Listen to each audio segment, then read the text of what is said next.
Ahojte priatelia. Dnešný príbeh nie je o konkrétnej rodine, ale o rodinách.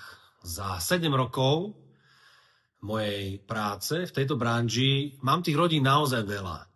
A viete čo? 30 detí sa mi tu narodilo. Nie priamo mne, ale tým rodinkám. Keď to všetko spočítam, tak za tých 7 rokov sa tu narodilo 30 detičiek, len vo Švajčiarsku, o ktorej som sa staral po stránke zdravotného poistenia, alebo si rodičia spravili nejaké to pripoistenie, šporenie pre tie detičky, proste čokoľvek potrebovali riešiť, tak našli tú podporu a tú informáciu priamo u mňa.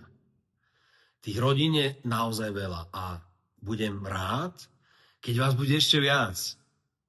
Určite sa ozvite s viacerými informáciami a veľmi rád vám poradím, čo všetko môžete nájsť u nás, čo všetko môžete získať. Králik Tomáš & Partners.